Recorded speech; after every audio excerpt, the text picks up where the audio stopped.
Steve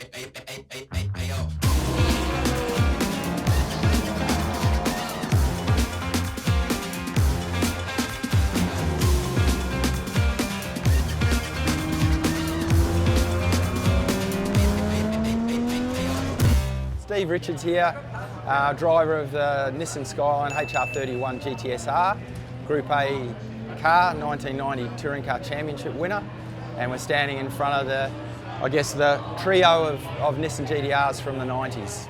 Driving the R31, I'm pretty lucky. It's my dad's championship winning car from 1990. It's got a great history. It was built at a time where the Nissan R32 GTRs were coming on stream, but in order to try and win the championship, the new R32s weren't ready before the start of the season, so they had to start the series in the HR31s and then transition to the GTRs. So my father, Jim, he drove this particular car for the first 6 rounds of the 8-round series and then jumped into the R32 GTR with 2 rounds to go. Having driven a Sierra over the past 6 months, I can see exactly where the differences are. I think, Nissan and Gibson Motorsport at the time, they were faced with a car that probably for outright power was never going to beat a Sierra. So any of the big tracks that they went to, it was always going to be difficult. Whereas with the HR31,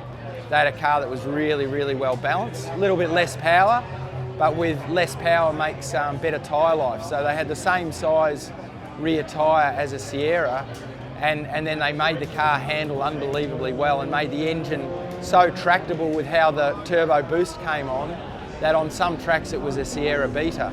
And I think they even surprised themselves through the course of the first part of 1990 how competitive they made it on some tracks. So the biggest differences really were probably just the fact that it put its power down and its boost came on with less force. Yeah, so I guess when you compare the performance of how the transition happened from the HR31 to the R32 GTR, it was probably more based around the regulations. I think Nissan realised that under the Group A regulations at the time, they had the ability to homologate a car that could be unbeatable. And that's exactly what they did. They looked at the rule book, they'd been planning this car for some time. They even bought the intellectual property from Porsche, from the 959 Porsche from the mid-80s that transferred into the GTR's 4-wheel drive system. So basically they just looked at the rule book, found the opening and built a car that was going to be unbeatable. So how much that transferred from the HR31 is probably not a whole lot there, other than keeping the RB style engine that was really reliable at the time and then just transitioning to make that twin turbo, and they had to have all-wheel drive to cope with the amount of power that engine produced. Driving a 80s model Group A car is definitely a more physical experience than a modern day car. These cars weren't homologated with power steering. They didn't have a lot of the luxuries that modern cars had. So, very rarely nowadays in a modern day race car do you have to take your hands from quarter to 3, whereas the old cars with power steering, sometimes in some of the corners, you've got to have a second bite of the steering wheel to enable you to get around a tight corner. So there are lots of differences from that, but I think what amazes me when I drive these cars is how for an old car, they were all run by very professional race teams at the time that did everything to their nth degree.